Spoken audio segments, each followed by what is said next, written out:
Assalamualaikum warahmatullahi wabarakatuh. Selamat malam, saudara-saudara. Selamat bertemu kembali di dalam mata kuliah Sistem Pengendalian Manajemen yang sebentar lagi akan kita pelajari bersama-sama. Namun sebelum kita belajar mengikuti perkuliahan pada kesempatan malam hari ini, saya mengingatkan untuk saudara-saudara supaya jangan lupa mengerjakan tugas yang sudah saya berikan, terlebih mengerjakan UTS dalam pertemuan yang ke-8. Seandainya saudara-saudara belum mengerjakan, segera mengerjakan supaya nanti ada nilai masuk dan saudara tidak akan ketinggalan di dalam mengikuti perkuliahan ini. Juga dalam kesempatan malam hari ini, saudara saya ingatkan untuk melakukan persensi sebagai syarat saudara untuk mengikuti perkuliahan ini. Sehingga ketika Anda nanti dicek di Siakat, supaya persensi Anda tidak kosong.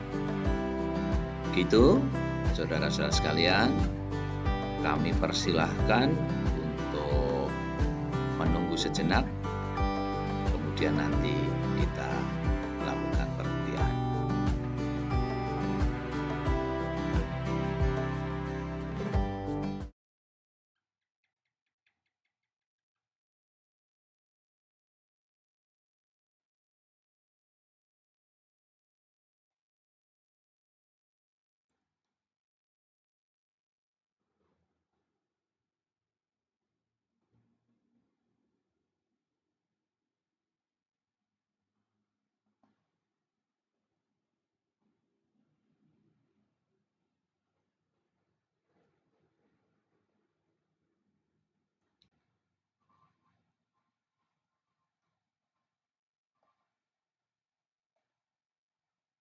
Baik, saudara-saudara, mari kita senantiasa bersyukur kehadirat Tuhan karena kita boleh dipertemukan dalam kesempatan malam hari ini untuk perkuliahan mata kuliah Sistem Pengendalian Manajemen yang dalam kesempatan pertemuan yang ke-9 ini kita akan bersama-sama membahas tentang perencanaan strategik.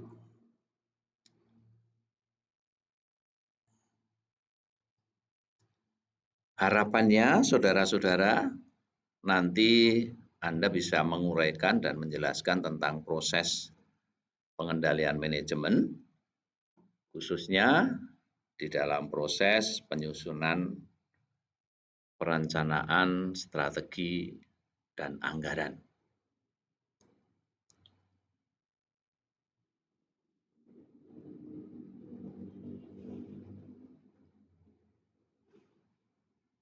Sebelum kita berbicara banyak tentang perencanaan strategik, kita harus memahami tentang apa itu perencanaan strategik.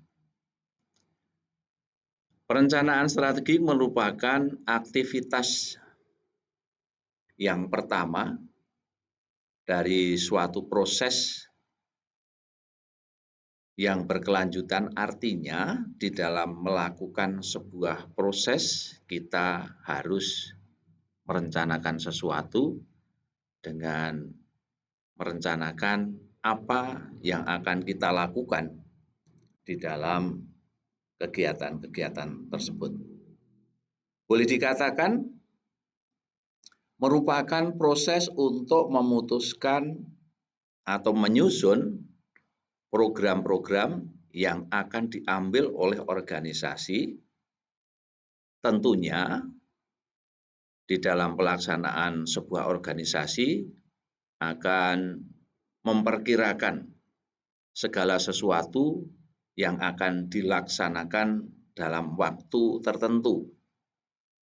Pasti perkiraan-perkiraan itu menyangkut tentang sumber daya yang dialokasikan di dalam program-program yang sudah ditentukan dalam waktu tertentu. Artinya berapa tahun ke depan kita membutuhkan sumber daya yang akan digunakan untuk menjalankan sebuah organisasi.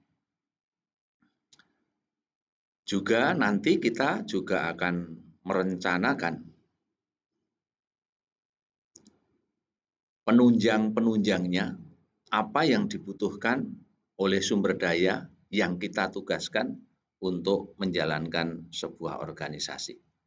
Ini adalah sebuah perencanaan strategi.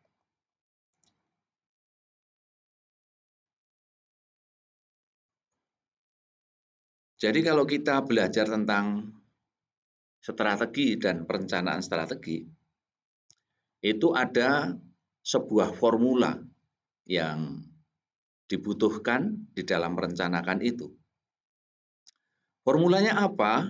Formulanya adalah proses menentukan strategi-strategi baru di mana pihak-pihak pengelola atau manajemen itu menentukan tujuan organisasi dan mampu menciptakan strategi-strategi utama untuk mencapai tujuan tersebut. Jadi di dalam mencapai tujuan, kita itu butuh strategi-strategi baru yang sesuai dengan tujuan organisasi. Jadi, perencanaan strategi itu adalah proses untuk menentukan cara melaksanakan strategi tersebut.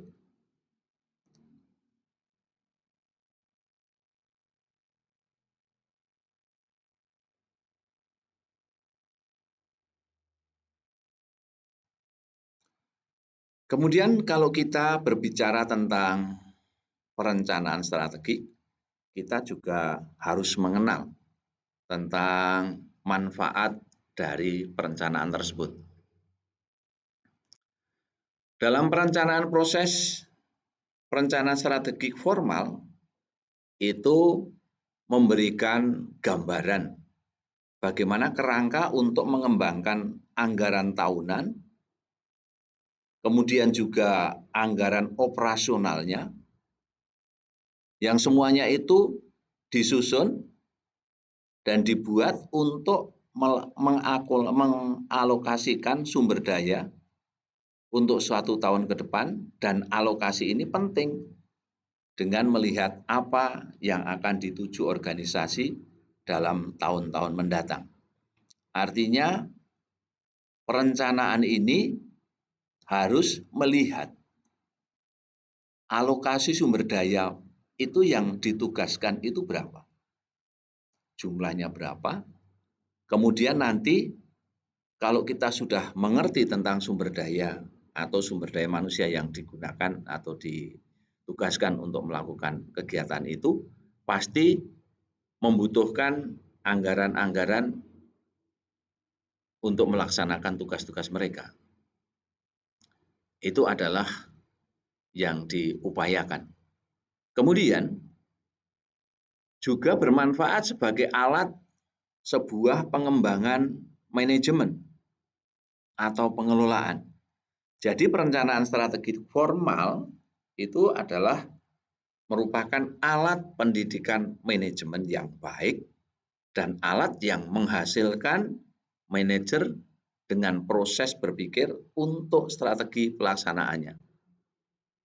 Jadi sebagai seorang pengelola itu suka tidak suka ketika memikirkan bagaimana pelaksanaan organisasi ke depan itu seperti apa, maka beliau harus memiliki kemampuan untuk berpikir dan merencanakan itu tepat sasaran sesuai dengan tujuan organisasi. Manfaat yang berikutnya adalah merupakan mekanisme yang memaksa para manajer untuk berpikir jangka panjang. Jadi seorang manajer itu berapa tahun ke depan, dia sudah harus mampu memperkirakan hasil yang akan dicapai oleh organisasi itu. Maka perencanaan strategi ini sangat penting bagi mereka untuk menyisihkan waktu berpikir secara detail tentang masalah-masalah yang dihadapi jangka panjang. Jadi sebuah organisasi itu pasti ke depan akan mengalami persaingan dengan organisasi lain. Kemudian sumber daya manusianya seperti apa? Sumber daya yang ada itu seperti apa? Itu butuh pemikiran-pemikiran yang mendalam supaya sumber daya yang kita gunakan itu dalam jangka panjang betul-betul mampu untuk mengimbangi apa yang dibutuhkan organisasi ketika kita melakukan kegiatan-kegiatan di masa-masa yang akan datang. Kemudian yang berikutnya, manfaatnya adalah sebagai alat untuk menyatukan para manajer dalam strategi jangka panjang perusahaan. Itu bisa dilakukan dengan diskusi, negosiasi yang terjadi selama proses perencanaan strategi berlangsung. Jadi sebuah korporasi itu bisa menyatukan para manajer untuk satu strategi dan mengungkapkan implikasi dari strategi korporasi untuk masing-masing manajer. Jadi ketika para manajer itu berkumpul, diajak diskusi, kemudian diajak kerjasama, dari masing-masing manajer itu bisa merencanakan sesuatu dan nanti bagaimana dampaknya dari sebuah perencanaan itu, kemudian nanti hasilnya seperti apa, itu dibutuhkan oleh sebuah korporasi. Maka dari masing-masing manajer itu diharapkan mampu memiliki strategi awal sebelum didiskusikan di dalam sebuah korporasi. Itu manfaat dari perencanaan strategi. Namun dalam pelaksanaannya, saudara-saudara, perencanaan strategik itu ada keterbatasan. Maka kita perlu memahami keterbatasan-keterbatasan itu seperti apa.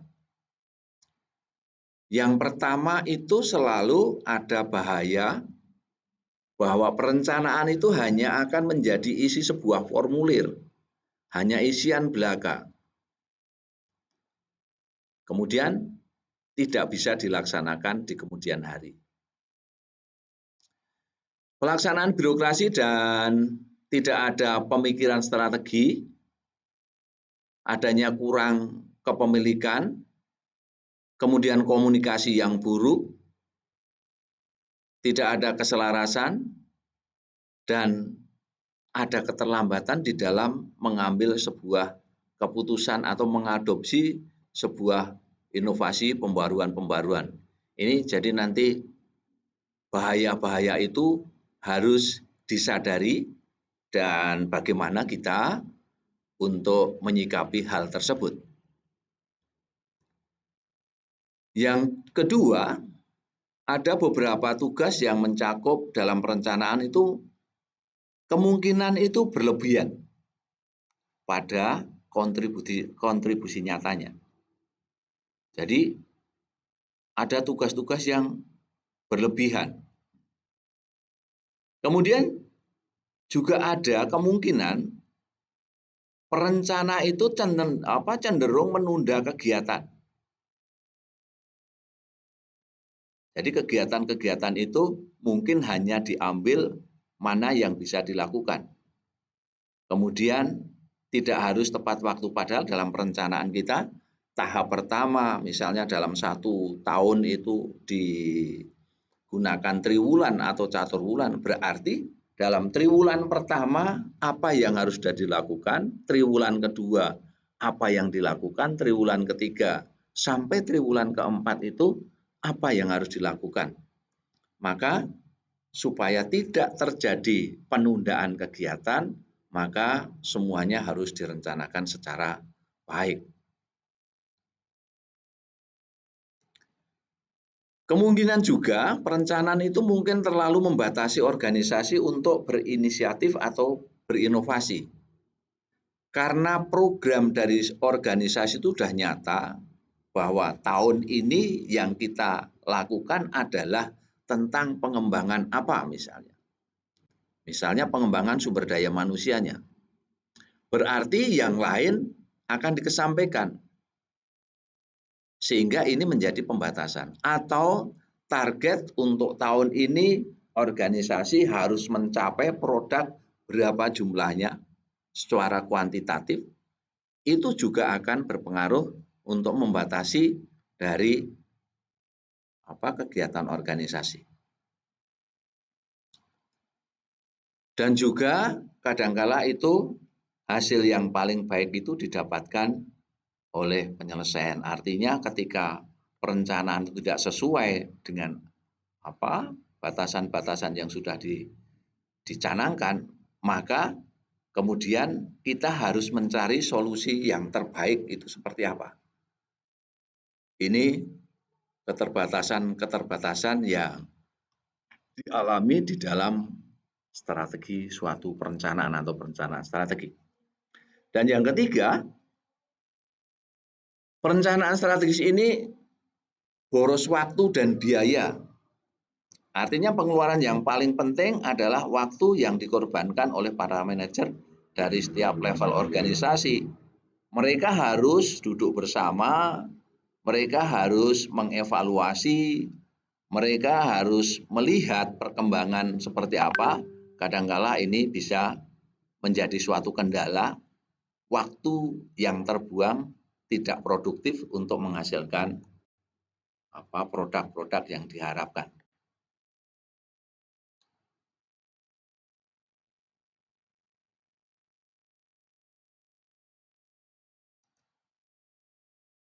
Kalau kita berbicara tentang perencanaan strategik, ada beberapa karakteristik di dalam rencana strategi formal yang bermanfaat.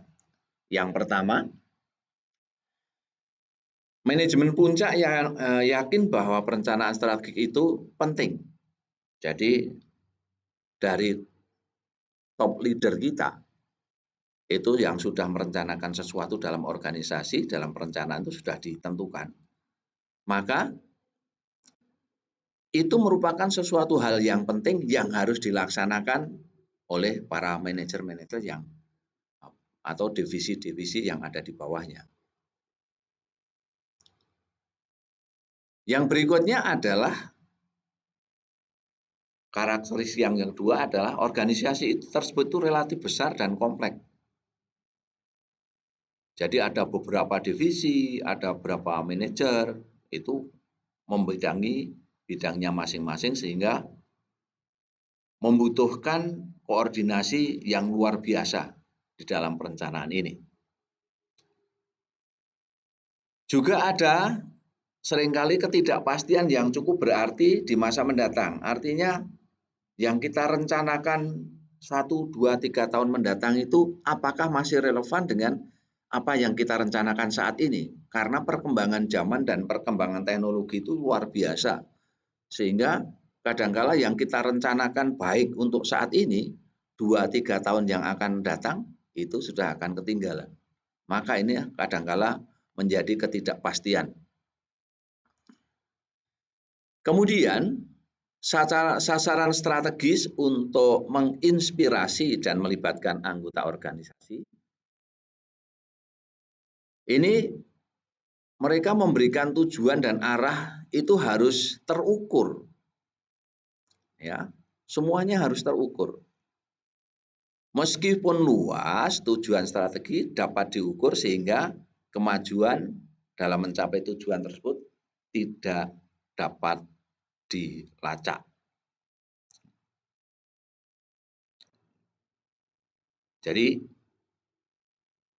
seberapapun luasnya kalau kita itu merencanakan dengan baik, pasti organisasi itu akan berjalan dengan baik di bawah pengawasan manajer-manajer yang ditugaskan di dalam tugas mereka masing-masing.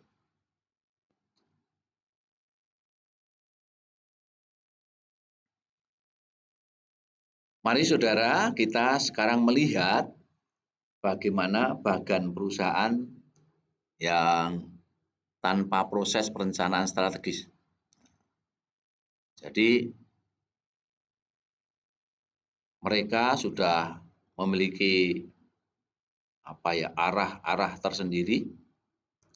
Yang penting strategi A itu seperti apa, anggarannya berapa. Kemudian strategi B itu anggarannya berapa. Strategi C itu anggarannya berapa.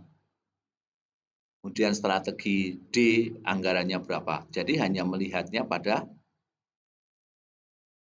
anggaran-anggaran yang dibutuhkan. Jadi tidak polanya seperti apa, nanti strateginya seperti apa, pengerjaannya seperti apa. Ini kalau perusahaan itu tanpa proses perencanaan strategi, itu bisa kita lihat seperti ini. Nah, sekarang kita lihat bagaimana perusahaan itu dengan proses perencanaan yang strategis. Jadi seperti yang saya katakan tadi, kalau pilihan A itu strateginya seperti apa, pilihan B strateginya seperti apa, kemudian pilihan C strateginya seperti apa, pilihan D strateginya seperti apa. Kemudian dalam perencanaan strategi itu direncanakan, dibahas bersama-sama mana yang terbaik, mana yang akan dilakukan, didiskusikan oleh berbagai macam stakeholder yang ada di situ. Artinya para manajer itu berada di sini untuk merencanakan sesuatu. Maka terjadi pilihan. Nah, maka ya ada kesepakatan bersama bahwa untuk mencapai tujuan organisasi yang terbaik itu ternyata dipilih strategi A dan strategi C. Ketika sudah ada pilihan strategi A dan C, baru menentukan anggaran yang dibutuhkan di dalam pelaksanaan organisasi tersebut. Jadi tidak seperti yang sebelumnya kita lihat. Nah, ini kan semuanya langsung tidak ada pilihan. Semuanya dilaksanakan, A, B, C, D, semuanya dilaksanakan dengan anggaran yang ditentukan. Beda dengan yang ada di bagan perusahaan dengan proses perencanaan. Artinya di sini para manajer itu diajak diskusi dengan stakeholder yang ada, kemudian menentukan pilihan yang A dan pilihan yang C, itu baru menentukan anggaran. Jadi ada efisiensi, tidak semua bidang itu bisa dilakukan untuk kegiatan sebuah organisasi.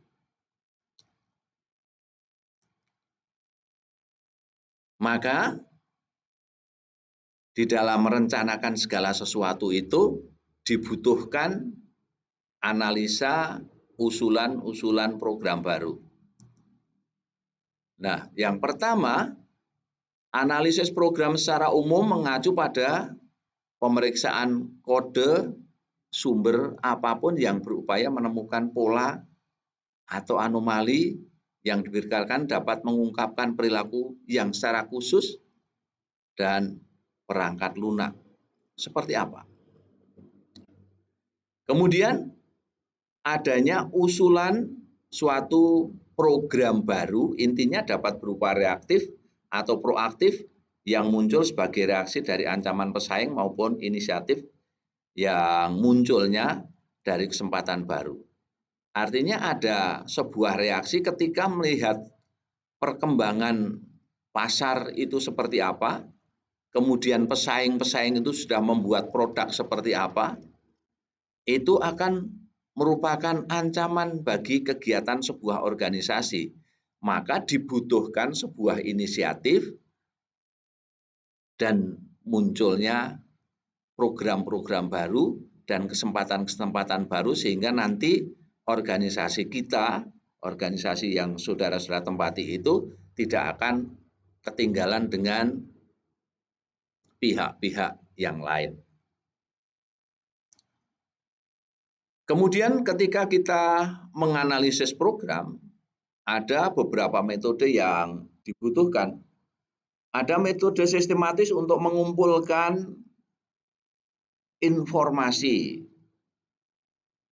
di dunia luar, di luar organisasi kita seperti apa. Kemudian menganalisa, meneliti, mencari informasi, kemudian bagaimana supaya organisasi kita itu tetap bisa bersaing dengan dunia luar. Dengan cara ini, menggunakan informasi untuk menjawab pertanyaan tentang sesuatu yang akan kita lakukan. Kalau kita berkutat pada proyek, pada produk barang, pastinya ini yang kita lihat. Sehingga ketika kita sudah melihat dan mampu menjawab pertanyaan-pertanyaan tentang segala sesuatu yang dapat kita terima, informasi-informasi itu, maka kita mampu menciptakan sebuah kebijakan dan program. Nah, kebijakan dan program ini akan saling berkaitan dan akan saling mendukung di dalam nanti keberhasilan sebuah organisasi. Harapannya seperti apa? Ketika kita mengambil sebuah kebijakan dan membuat sebuah program yang terukur, endingnya adalah ini adanya efektivitas dan efisiensi yang dibutuhkan di dalam sebuah organisasi itu.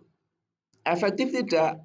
Maka kalau kebijakan itu sesuai dengan program, kemudian pelaksanaannya tepat waktu, maka itu dinyatakan efektif.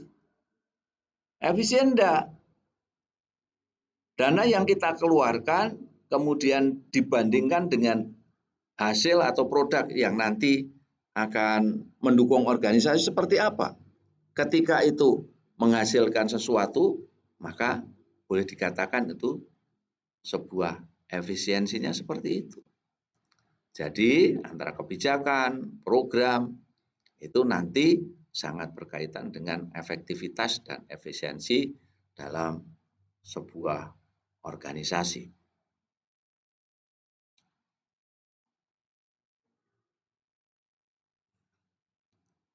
Nah, supaya kita tadi kan kita berbicara tentang efektivitas, kemudian efisiensi, kebijakan, dan program, maka kita juga harus mampu melihat dan menganalisa seberapa jauh investasi modal yang kita harus lakukan itu.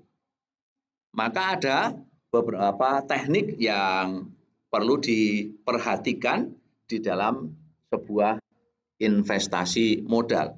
Ada yang dinamakan net present value, ya, net present value atau NPV. Tujuannya untuk apa? NPV ini adalah untuk mengukur perbedaan antara nilai sekarang, arus kas yang masuk, dan arus kas keluar suatu proyek atau suatu perusahaan. Kemudian payback-nya seperti apa dalam periode untuk mengukur berapa lama waktu yang dibutuhkan untuk memulihkan investasi awal. Jadi NPV ini nanti untuk melihat bagaimana keberhasilan investasi ini ketika awal investasi seperti apa, hasilnya seperti apa, prosesnya seperti apa, ini kita bisa lihat di dalam arus kasnya ini. Kemudian ada beberapa alasan, ada beberapa perusahaan yang tidak menggunakan program NPV ini atau Net Present Value ini. Mengapa demikian? Karena usulan tersebut adalah investasi jangka pendek. Kemudian perkiraan tersebut tidak pasti dengan penghitungan NPV sehingga menjadi tidak penting karena jangkanya pendek. Kan kalau NPV ini jangkanya panjang nanti. Kemudian adanya usulan yang dilakukan tidak dimasukkan untuk peningkatan profitabilitasnya seperti apa.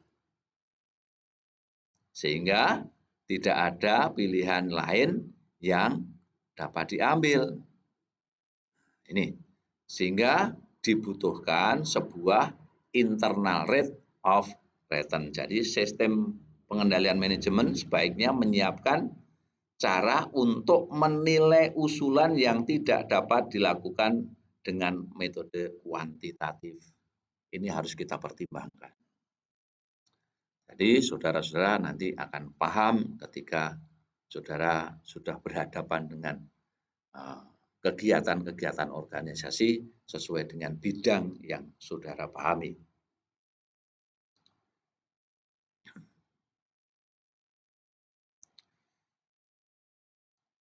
Ada beberapa pertimbangan di dalam mengevaluasi pengeluaran modal. Ketika kita akan mengeluarkan modal, itu ada beberapa pertimbangan yang harus kita pahami. Tidak asal mengeluarkan saja. Yang pertama, kita harus melihat peraturannya seperti apa. Jadi perusahaan itu perlu mengeluarkan aturan atau prosedur atau SOP-nya untuk persetujuan usulan anggaran pengeluaran modal dengan berbagai tingkat. Jadi tidak asal. Misalnya ada perkiraan yang tahap pertama itu berapa persen yang harus dikeluarkan. Tahap kedua berapa persen yang dikeluarkan. Tahap ketiga berapa persen yang dikeluarkan. Sehingga nanti ada tingkatan-tingkatan ini fungsinya adalah untuk mendukung keberhasilan sebuah kegiatan. Ini. Jadi semuanya harus diatur. Tidak serta-merta ini modalnya sekian, kita keluarkan sekian. Terserah Anda untuk melakukan kegiatan itu, tidak. Jadi harus ada aturan-aturannya. Ketika kita menggunakan triwulan atau catur wulan, maka triwulan pertama itu perusahaan mengeluarkan anggaran berapa persen. Misalnya pertama kita keluarkan 20% dulu. Kemudian tahap berikutnya setelah 20% dilaksanakan, tambah 20% lagi. Kemudian yang triwulan, yang catur wulan ketiga, kalau 4 bulanan berarti 20. Karena untuk meningkatkan sudah nampak betul kegiatan-kegiatan itu, maka yang 40% digelontorkan. Itu hanya teknik saja supaya nanti programnya seperti apa, tahap pertama butuh modal berapa, itu bisa juga dibalik. Yang kedua, yang menjadi pertimbangan adalah kita harus mampu melihat supaya kita bisa menghindari adanya manipulasi. Bagaimana analisis proyek bisa mendeteksi kemungkinan terjadinya manipulasi. Misalnya dalam tadi kalau berkaitan yang anggaran ini, ketika dikeluarkan anggaran 20%, itu apa saja yang akan dikerjakan? Bisa terdeteksi di situ. Kemudian tahap yang kedua, kita keluarkan lagi 20%. Bisa terdeteksi. Nah, setelah 20% ternyata bisa berjalan dengan baik, tidak ada penyimpangan, baru yang 40% itu sebagai finishing-nya. Maka ketika itu dilakukan, tidak akan terjadi manipulasi yang ada di situ. Kemudian yang berikutnya adalah ada beberapa model yang harus dipahami. Nah, model itu seperti apa? Misalnya, staf perencanaan perlu dikenalkan dengan metode analisis. Apa yang akan digunakan untuk mengevaluasi dan menganalisa dari kegiatan itu. Kemudian, mampu memanfaatkan data yang tersedia. Artinya dalam perencanaan itu kan sudah ada sebuah data. Maka itu harus dimanfaatkan sepenuhnya untuk menganalisis itu. Analisis itu ada beberapa hal, misalnya ada risikonya seperti apa, kemudian disimulasikan seperti apa. Kemudian ada juga yang menggunakan analisis pohon keputusan. Pohon keputusan itu kan dari bawah akarnya seperti apa, kemudian ranting-rantingnya seperti apa. Itu yang perlu diperhatikan. Sehingga tinggal kita mau mengambil model yang mana, apakah menggunakan analisis resiko, apakah menggunakan simulasi, atau menggunakan analisis pohon keputusan ini. Ini adalah beberapa hal yang menjadi pertimbangan ketika kita mengeluarkan modal sebuah organisasi.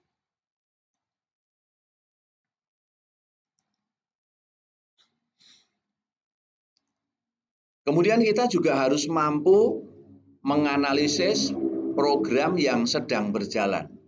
Apakah ketika program itu berjalan sudah bisa dianalisis? Bisa. Tadi kan sudah saya sampaikan yang program awal mengeluarkan anggaran berapa, program berikutnya ditambah dengan anggaran berapa, itu bisa kita lihat. Atau boleh dikatakan di sini adalah analisis rantai nilai. Itu ya. Yang pertama ini yang kita bahas ini merupakan seperangkat aktivitas terkait yang menciptakan nilai bagi tiap bagiannya, mulai dari memperoleh bahan seperti apa, kemudian komponen pemasoknya seperti apa, sampai menghasilkan sebuah produk yang siap pakai serta mengantarnya pada konsumen. Nah, ini sudah bisa kita lihat. Maka bisa kita lihat dalam perencanaan strategis untuk menggarisbawahi 3 hal yang kita perhatikan. Yang pertama itu keterkaitan dengan pemasok. Pemasoknya seperti apa? Bisa dipertanggungjawabkan apa tidak? Kemudian bahannya yang dipasok seperti apa? Berkualitas apa tidak? Ketika itu sudah dilakukan, maka kita bisa melihat apakah keterkaitan dengan pemasok itu mampu menurunkan biaya dan meningkatkan nilai. Ini hal yang perlu kita perhatikan. Kemudian yang kedua itu keterkaitan dengan pelanggan, yaitu untuk mengurangi biaya. Ketika kita itu punya pelanggan-pelanggan khusus yang sudah memang bekerja sama kita dengan baik dan dia mampu mengembangkan di lapangan dan mengenalkan produk kita, kenapa tidak gitu. Pelanggan-pelanggan yang seperti ini yang kita selalu pakai, sehingga biaya-biaya untuk pengiriman itu cukup kita sampaikan dengan pihak yang pertama, pelanggan utama kita, sehingga yang lain bisa mengambil dari situ. Jadi rantainya itu, rantai nilai perusahaannya itu tidak terlalu jauh. Dan yang ketiga, proses terkait dalam rantai nilai perusahaan. Ini tujuannya untuk apa, saudara? Jadi tujuan dari keseluruhan analisis ini adalah sebagai efisiensi dalam denah rantai yang juga akan mengurangi jumlah bagian-bagian terpisah dan meningkatkan kemudahan di dalam produksi. Jadi analisis ini fungsinya ini tetap pada efisiensi dan efektivitas. Efisien itu kita mengeluarkan biaya yang seminimal mungkin. Artinya bukan terus tidak mengeluarkan biaya. Enggak, tetap mengeluarkan biaya tetapi efisien, tepat sasaran. Dan ketika kita melihat produknya meningkat, dan hasilnya lebih baik, maka kita bisa mengurangi bagian-bagian yang terpisah dalam produk itu. Jadi berkaitan dengan ini, dengan pelanggan utama, kemudian kita tidak usah pada sub-sub yang lain sehingga produk-produk kita langsung bisa dikenal di situ. Itu maksudnya, saudara.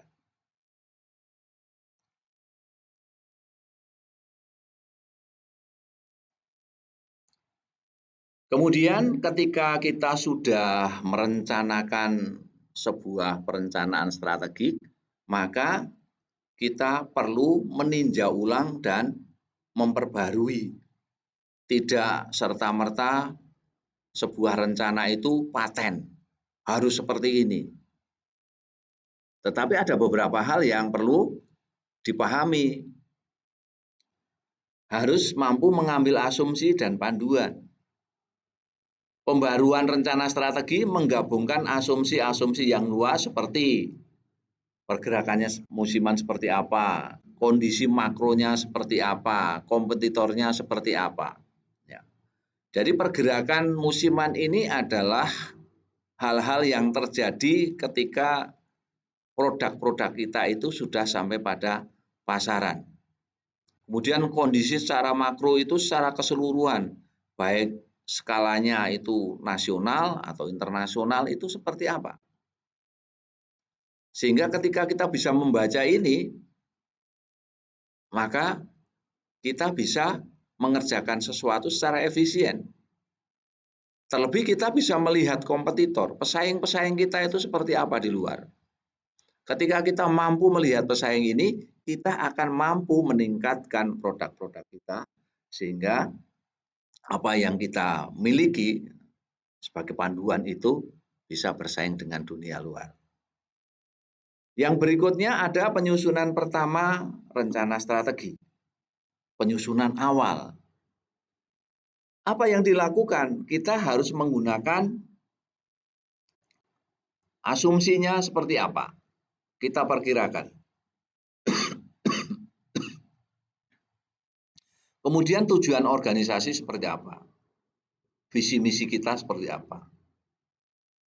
Maka panduan itu disusun sebagai rencana operasi yang berbeda dari rencana yang ada. Jadi panduan itu disusun untuk mencapai sebuah rencana operasi. Yang berikutnya, penyusunan kedua rencana strategi ini adalah melakukan revisi atas perencanaan pertama. Ketika kita menghadapi sesuatu yang berbeda, tantangan-tantangan yang kita hadapi di luar ini, kondisi pergerakan musiman, kemudian kondisi makro, kemudian kompetitor, ini suka tidak suka kita harus mau masuk ke sini. Jadi ketika di dalam perencanaan yang pertama itu dihadapkan dengan hal ini, maka kita harus melakukan revisi, melakukan perbaikan, sehingga tujuan organisasi itu nanti endingnya bisa berjalan dengan baik. Dan yang terakhir adalah tujuan akhir dan persetujuan. Nah, ini tugasnya apa? Ya membahas revisi tadi, pembaruannya seperti apa. Kemudian di dalam jangka panjang itu akan seperti apa. Maka ketika kita membahas tentang jangka panjang atau rencana panjang itu, ini yang kita lihat. Yang pertama ini, pergerakan musimannya seperti apa, kondisi makronya seperti apa, kondisi mikronya seperti apa, kompetitornya seperti apa. Maka dibahas di sini secara menyeluruh dengan stakeholder yang ada di dalam organisasi itu. Ini adalah tugas para manajer dan kepala bagian, kepala divisi ini membahas ini. Sehingga tujuan organisasi itu endingnya akan menghasilkan sesuatu yang baik. Artinya produk-produknya nanti seperti apa itu akan menjadi baik. Saya kira itu saudara-saudara apa yang dapat kita bahas dalam kesempatan malam hari ini. Semoga bermanfaat untuk lebih meningkatkan kita di dalam melakukan kegiatan-kegiatan organisasi ini, sehingga apa yang kita rencanakan bisa berjalan dengan baik, dan akhirnya saudara paham tentang bagaimana sistem pengembangan manajemen itu. Berarti saya itu harus berposisi di mana. Saya kira itu saudara-saudara. Terima kasih atas perhatian saudara.